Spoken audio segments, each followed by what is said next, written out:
So, 4 decades with a Post. You know what that means? It means I'm old. That's what it means. Doesn't mean I know what I'm talking about, but I will do the very best I can to give you an idea of what I've been doing over the past year since I've left the Post. And it's been an interesting... Maybe you should also mention that you're with Deloitte now. Oh, yes, yeah. Deloitte, you said it's interesting, so you can do that. Yeah, I forgot about that, yeah. Yes, I am now a consultant with Deloitte. And that's what I've been doing for the past year, is trying to rationalize all the mistakes I made in the first 40 years. And you can do that as a consultant. Now they surround me with very smart young consultants who are constantly picking my brain as I'm trying to educate them about the Post. So it's been a fascinating year for me, and I've had the chance now to not only see the worst of multi-technology. Oh, there you go. I've been able to reflect on some of the bad news that's going on in the industry, but I'm here today to tell you I have a tremendous amount of optimism. I see nothing but opportunity ahead for all of us. And many of the bright young kids that I've surrounded myself have helped me try to rationalize what we all can do so that we can continue to be vibrant. Now, you all know we're losing business. There's no great secret about that. A lot of business is deteriorating. Maybe not. There you go. And as I brought some of these bright young minds together, now remember all these people that I surround myself with over the past year, they're all under 30 years of age, they all have multiple degrees, they all have disposable income, and they're all very willing to share their opinions, and because they're all consultants, they're more than willing to not only share their opinions, but they have a great deal of passion with it. Probably as much passion as I have as with mail. So I tried to educate them on what's going on in the mailing industry, and I just put together a short list of all those crazy things that you're contending with, and most of the bright young minds didn't want to know anything about this. They all said the same thing. Everybody's got problems. What are you doing about it? Why are you wasting time reflecting on history? Yes, we know there's environmental issues with the mail. Yes, we know there's regulation. Yes, we know there's this, that, the other. That's been happening for decades. Why languish on it? So I had to then retask them. I said, okay, if these problems exist and everything's different in every country, every post has got issues like this, what is it that's caused such a precipitous drop in mail volume over the past couple of years? And I sent them away and I said, come back in a couple of weeks and let's have another discussion. And they all came back with a very interesting ability to make this clicker work. There you go. They all came back with the same thing. They said the world has changed.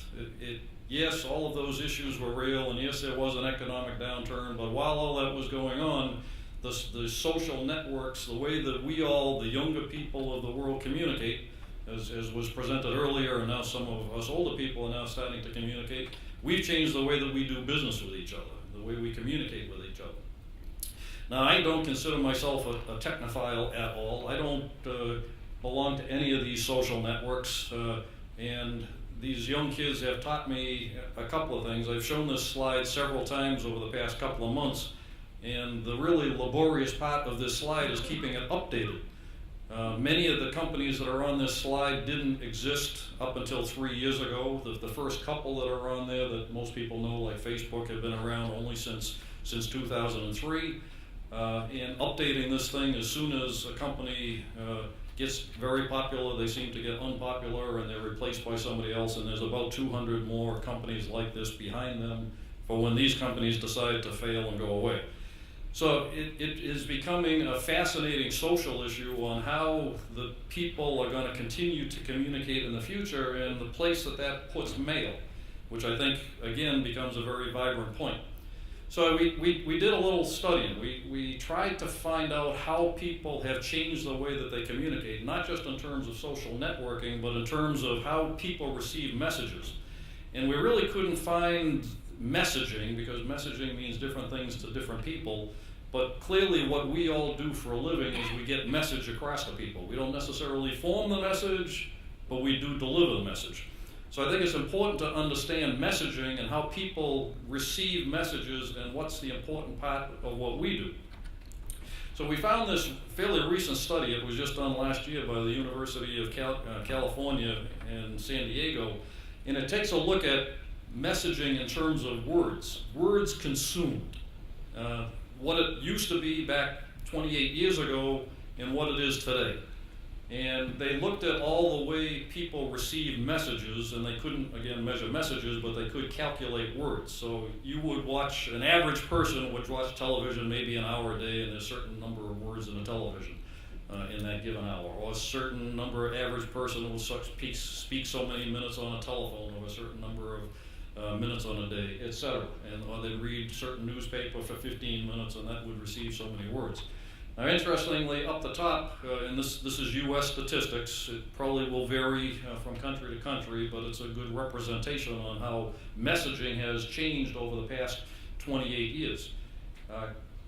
28 years ago, the average human being in the United States, North America actually, consumed about 55,000 words on a day.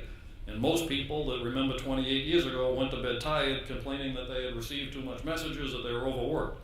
Today, actually last year, the average person consumed 100,000 words on a day, basically doubling the amount of words or messaging that a person gets on a given day.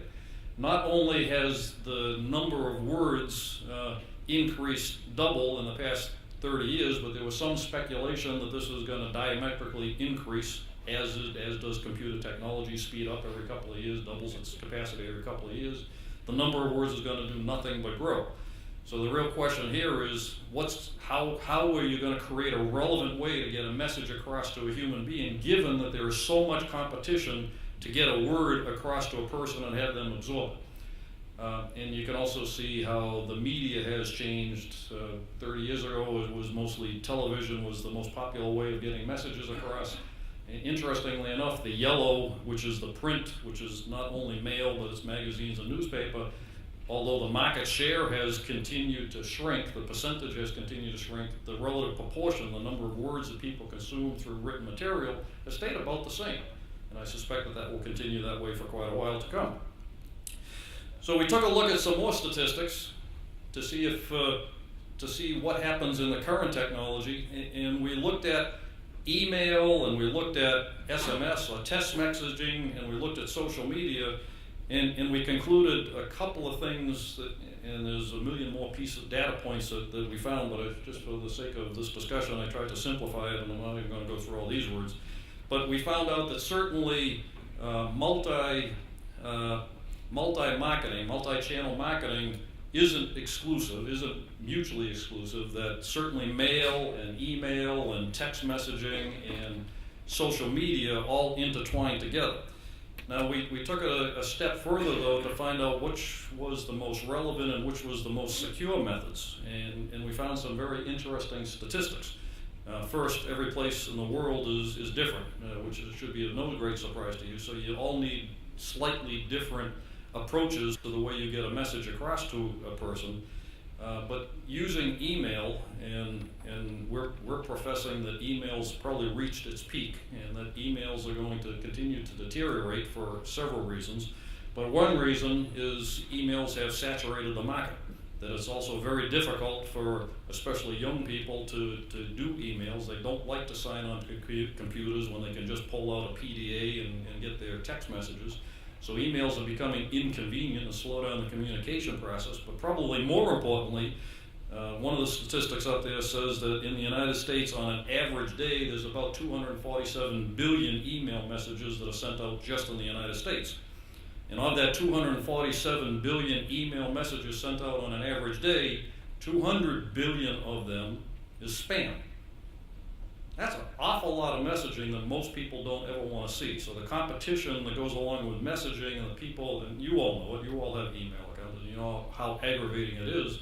There is a certain question about how relevant email is going to be in the future, especially if you have something very significant that you want to get across to an individual consumer. Mobile SMS, texting, call it whatever you want, has some other issues that are attached to it. Mostly it's the adoption rate in each country. Clearly, the statistics that we have show that SMS and texting is much more popular in Asian communities than it is even in places like the United States. Still growing, still popular, but now that many of the advertising companies realize that email has lost its glamour, they're starting to advertise like crazy on cell technology, which is also creating some inherent competition and conflicts. And social media is all the rage right now. Everybody's loving it. We heard a little bit earlier about Facebook and how some people are now starting to put advertising on Facebook. Social media is the word describes, a social media. It's not a commercial media, but now social media, which has only been around for 3 years, is starting to become commercial, and people are already starting to complain that there's too much advertising in social media. So there's going to be a bit of a rebellion in social media, which is all a very good place for the posts to be aware that maybe there's a network out there that needs to be established that's advertising free, that allows people to communicate and is a trusted third-party activity, just for those of you that are thinking far ahead in advance. So a lot of what this came down to, though, is that consumers, not the individuals, not the people that are sending and receiving messages, but consumers are starting to rebel against this. One of the numbers up there says that 22% of the people that are receiving messages are starting to rebel about doing business with companies that saturate them with spam mail, with mail that's not mail, messaging, whether it be text or email or whatever, that's irrelevant to them. They just don't want to have anything to do with companies that are doing that type of activity to them, because it's inhibiting their lifestyle. It's cutting too much time out of their valuable days. So I think that there's certainly room in this community for a trusted third party and a network that can be vibrant to those people that don't want to be inhibited by other type of messaging. So we took a look at the type of business that we're in, and we looked at the individual or the consumer or the customer and how they get messages from different media. Now, there's the push network versus what I'll talk about soon, the pull network. So we're all members of the push network. We're members of a community that create a message and push it towards the consumer. Mail is that way, an email, somebody designs a piece, gets it on some sort of network and sends it to the consumer. Hopefully the consumer receives the message, but oftentimes we've all learned how to put filters up in front of all these messages so that we can have a more reasonable lifestyle. So spam filters have become all the rage. And continues to be that way. Now, I brought this bright young group of people together.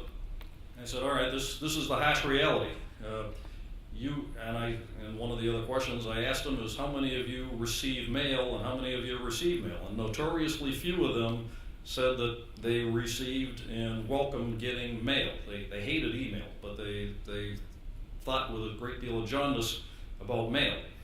And I said, well, why is that? And they all said the same thing. Most of these were younger women with a lot of disposable income that really like to buy things. And they all said the same thing. They said, it's not relevant. People are sending me stuff, sending me advertising that is just of no use to me. I wasn't planning on buying anything, and if it was, it wouldn't have been this, that, or the other thing. So they all said the same thing. You need to figure out a media that is relevant to me. And I started really pushing on them, and we spent months of time trying to determine, well, what is relevant to people. And we talked yesterday at the technology session, and we talked a little bit today about things like hybrid mail, and how hybrid mail could become relevant if you could figure out the receiver of the product, and how you could figure out how to get a personal message across in a personal kind of a way, in a very timely nature, and how relevant that could be with computer systems and how well people would respond to that.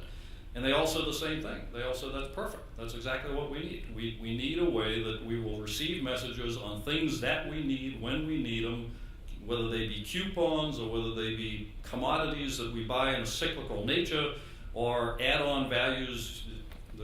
My local store knows I just bought a computer, which means I'm probably going to be buying a printer in a month or two, which means I'm going to be needing printer paper. So why don't you give me a coupon for printer paper every 2 months, and I'll be a very happy person. They also said another thing. They said, a lot of this stuff that we get through the mail isn't very attractive. It's not glamorous to me. So I was actually going to a couple of seminars.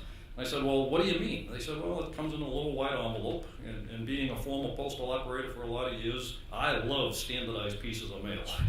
I mean, there's nothing more perfect than a small envelope with a stamp on it with a typewritten address across it. And they all said the same thing. They said, that's kind of boring. We're probably never going to open something like that. So I said, well, how about something like this?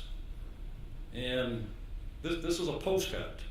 and this is circulated. There's been a couple of these in the United States. You've probably seen them here or in other countries. And especially the women, they looked at this little Chihuahua dog, if you can't see it down the back, and the woman looked at this and they said, in a very high, shrilly voice, "Oh, isn't that cute?"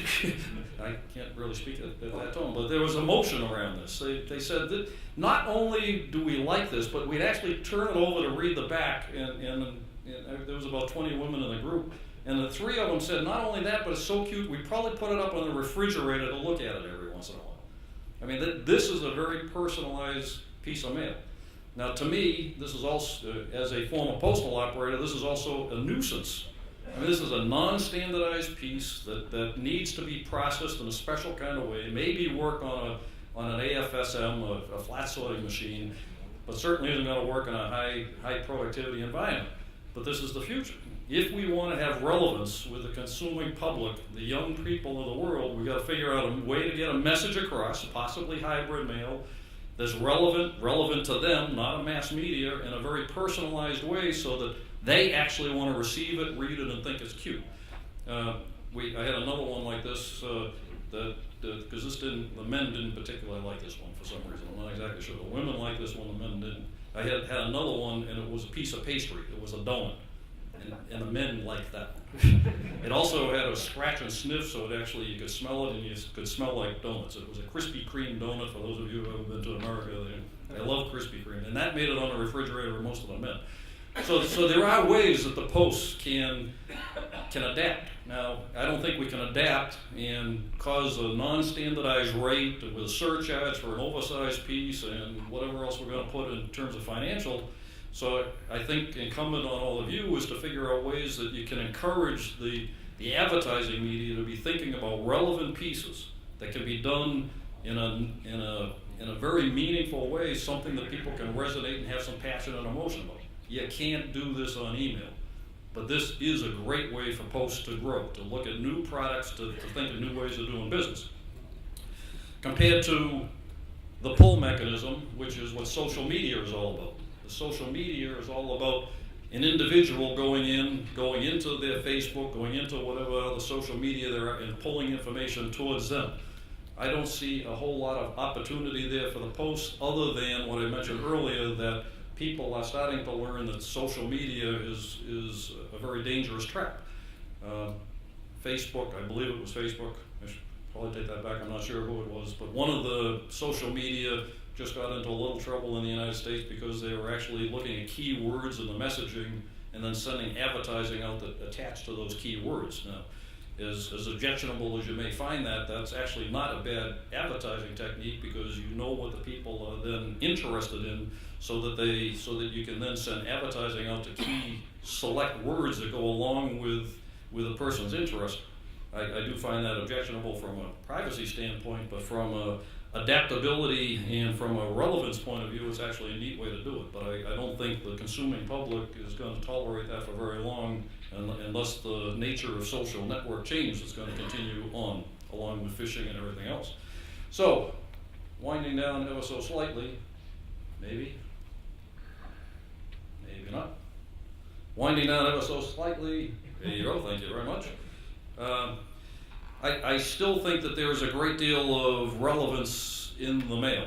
As a matter of fact, if what I said earlier, the number of words continues to increase the way it is, I suspect that email, electronic messaging is going to do nothing but continue to grow to the point that it's going to become saturated. I think clearly the posts have to understand that and embrace it. At a minimum, I would expect that posts would have people within each one of your posts monitoring the social networks. We actually set a small group of people out just to start reading some of the things about all of you. And there are some good things that people write in social networks about posts, but there's obviously a lot of not so good things that are in there. But that's a great way. We spend a lot of money on surveys and trying to monitor people's performance and what they think are the good and bad things about the companies they do business with. It's all there. It's all hanging out. And all you got to do is have some people go in and read it, and you can find out exactly what your customers want to think. So at a minimum, embrace the technology change and have people monitoring some of these social network sites for your own purposes.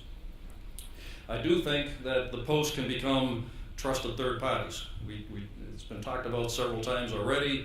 Clearly, there's a network that the Post have that's vibrant. Your status in the community is very well thought of, and some of the things that are happening in commercial social networks is not good. I clearly think that there's an opportunity for Post there. I think that as we go forward, customizing the message, figuring out how to get a unique message across to consumers is a great way to go. The Posts are obviously the most vibrant way of getting those messages across, working with the advertising agencies to create unique pieces, or hybrid companies to create messaging that can be tailored and customized to the individual is certainly a great way to go. And ultimately, multimedia marketing, multiple ways of getting a message across is certainly something that the Post need to embrace and work with the advertising community on. Now, I also had just recently the opportunity to have a meeting in Hong Kong. Hong Kong Post hosted a meeting on e-commerce, and I thank Hong Kong for inviting me to speak at that. It was attended by about 20 Posts throughout the world, several from Asia, but there was also several European Posts there in the United States. And what I attempted to do was look at e-commerce and where multi-channel marketing fits into that overall strategy. And more importantly, we took a look at about 30 Posts in the world and how developed the skills were of those Posts as you start thinking about e-commerce and multi-channel marketing. And what became clear, and I didn't make up any of these, but what became clear was that Posts are evolving. And certain Posts are evolving, or maybe not evolving, adapting. Probably both, adapting and evolving. And Posts are adapting and evolving at ever so different paces. There are some Posts out there, Hong Kong being one of them, that has not only created great websites, but have created the ability for commercial elements, businesses within Hong Kong to do business in a transparent kind of way using Post websites. And then on the other end, you have the traditional postal operator that's just responding and reacting to mail volumes and delivering it. We looked at about 30 Posts. And there were ever so few Posts that fit into the upper right-hand quadrant of this matrix. And many of the sites were done in languages to their countries. Thankfully, I did have people that spoke every language that we needed to speak. And the conclusion that we came up with was that Posts not only change differently, but the smaller Posts are considerably more ready, more prepared to adapt to these technology changes. I was very surprised at some of the Posts we looked at. One of them spoke, I forget when it was this morning, Slovenia. Tremendous website. It was unbelievable because I didn't really appreciate their position as a Post. But when we started looking at their websites, we said, this is pretty advanced. But again, here's a smaller Post, nimble, active, ready to respond. And certainly Hong Kong has been involved with a lot of these e-commerce activities for a very long time. Regrettably, though, as we took a look at the rest of the Posts, including the one that I came from, way down the far end, still basking in the glory that once was high mail volume days, starting to make transitions into the e-commerce world, starting to sell their own goods philately or packaged products through their internet, but certainly not to the point where they can progress and say that they're ready to be an e-commerce based company. But everybody's got the desire, and that's what's great about meetings like this today. I click the button again. I end with this slide. What we talked about in Hong Kong wasn't just hybrid mail and where letters fit into that whole chain of events. The caution that I'd give you and the challenge that I'd give you, and maybe I give to Triangle as well, is to discuss this whole e-commerce activity, including hybrid mail, in perspective. If we as Post take on this challenge only strictly around multi-channel marketing, which I consider hybrid mail and all the other letter class mail increases, If we take that in isolation of the overall e-commerce value chain, you're going to be doing yourself not only a disservice, but you're going to be doing your customers a disservice. All of these network and technologies need to collide, need to combine so that you give a complete value to the whole e-commerce chain, including the packages, including return shipments, including payment processes, some of which we heard today. So with that, I throw a challenge out that we continue this discussion and not only think about the letter business and how to get messages across, but how do we do that in a comprehensive way? Some people talked this morning about how posts need to collaborate more. Well, this is a big network, and the only way we're going to survive is by working together to come up with an e-commerce platform that's going to be suitable to all of us. So with that, I am done. Thank you very much.